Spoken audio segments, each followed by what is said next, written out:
All right, everyone, welcome to another video of Full Speed Unpulsing. Today we're going to be wrapping up Klx110L with a few more upgrades. We got to put heavy duty clutch in this thing, rear shock.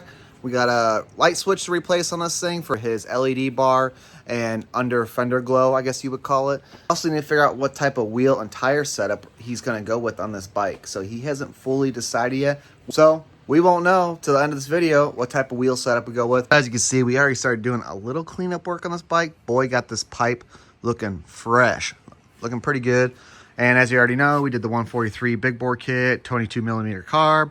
We've done the air box mod now, TB front forks. So we're going to pop this case open. We're still waiting on parts to show up. Pretty annoying, but we're still waiting on parts.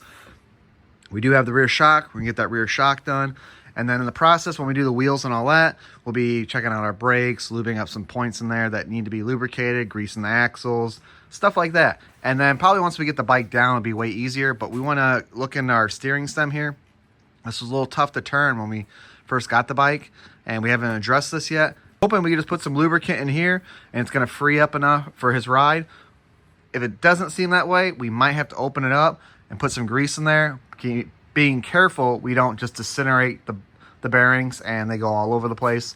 So hopefully we could do just a nice lubrication to get us through for the next ride, and then probably recommend, like, dude, we need to buy some steering stem bearings for you, and we'll get that done. So enough talking, let's get at it, guys. All right, well, it's a good thing we took our case off to do our clutch. It's probably not a bad idea to put a new clutch in if you grenaded a motor, for two reasons. One, your oil's gonna have a bunch of debris in it, which has probably gotten in your clutch fibers, which could have prematurely wore your clutch fibers, and who wants to be out on the trail when their clutch fails?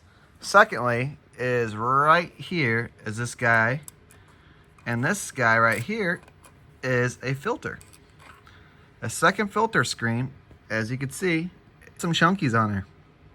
So we're gonna be able to clean this guy all up here, and hopefully clean some of this stuff up here, and we're like, yeah, all shavings, no bueno. So we're gonna clean out all the stuff on this case and get some fresh oil back in this thing after we do a clutch change, and yeah, it'll be good. And plus we got our oil filter down here, we still gotta put a fresh one in. All right, guys, we got our fibers soaking in the oil right now. We came over here because our air filter finally came in stock. Got the old uni air filter, and this thing actually breathes pretty well.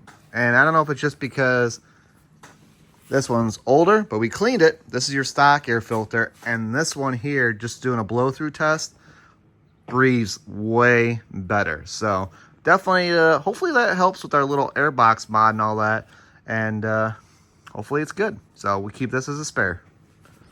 All right, guys, so we got the clutch and everything buttoned all back up now. We got some fresh Rotella oil, fresh oil filter. And we still, what we need to do is we need to drain all the fuel out of this gas tank, just because I didn't realize how much old fuel was in there at the beginning. So definitely need to drain all that out. All right, next easy step is this guy needs a new switch. I don't know what happened, but she's no bueno. And here's this wires right here. So we just ordered a simple switch. Normally I like putting these switches kind of like right here, but we'd have to take the bars off and do that. So I think I'm just gonna set them up, since he's already got the wires ran, just right here, and get that thing wired in. All right, so we decided we're gonna go this route and put the switch where we want the switch. So we can get these two wires here. And this is a 2-wire setup. The reason why you see 3 wires on this previous wire job is because one's normally like lights up your switch, and I'm just gonna do a crimp job on this one.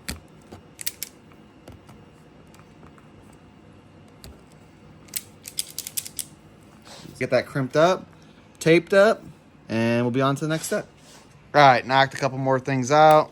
Got the light switch working, like nice and bright. Also got, oop, see, it's a little, but see, it's still at least false, so that's good. And you'd be able to hear it getting all gritty. There'd be slop in there. It's pretty good. So we got a little lubricant in there, and now, well, might be rear shock time. We're gonna get that welded up first though.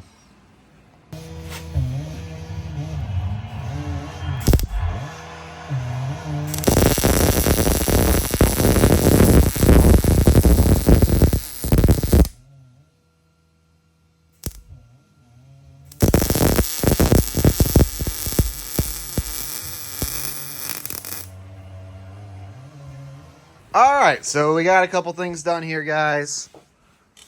Rear shock is installed. But our next thing we tackled here is that we wanted to drain all the fuel out like I told you guys.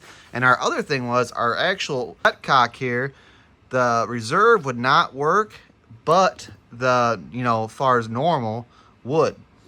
So what we did is actually drain the whole gas tank here, and then we put some pressurized air through here while the lid was off, obviously, and blew it through. So hopefully, whether it's clogged or whatever was going on, hopefully it's fixed now. But let me show you this fuel that came out of this thing. Not great, guys. That fuel looks horrible. Like, I can't believe we're getting those crisp startups on this thing, the fuel looking like that. So she needs some good fuel. Even though we run a blend of race fuel and 93 in all our bikes, our buddy is going to probably just be pumping 93 in this thing. So we need to go to the gas station and pick up just some straight 93 octane fuel, because that's what he's going to be running this thing, and that's what we need to jet this bike at. All right, guys, but we're going to get this thing all buttoned up now because that's all we have left. Put the gas tank back on, bolt the fenders back on. We're going to do a wheel swap, get the other wheels on there, fresh fuel, and then this thing is going to be looking good. And then after that, we will be jetting the carb and getting that thing super dialed in. But she feels pretty good, but we got to ride her on the road and figure out how she actually feels on the top end. All right, there she is, all done. Looking good. Klx110L with the 143 big bore kit. We at first went with a different size sprocket, but this thing was so torquey in first and second gear that we had to put the 35 tooth back on this instead of having the 38 on the rear. So we're gonna show you guys a quick little rip on this bike, just in our backyard. Nothing special, guys. Just a simple one-liner path through our yard. So we're just gonna show you a little bit of the power that this bike's got. She's running great. She's got plenty of bottom end power. I think the next upgrade he should do to this thing is actually put a cam in it to help move some of that power up, because I feel like there's so much power on the bottom end that there's not enough on the top end now. I think if you put a cam in this thing, she'd be dialed. But you already know the deal. Until next time, we'll see you later.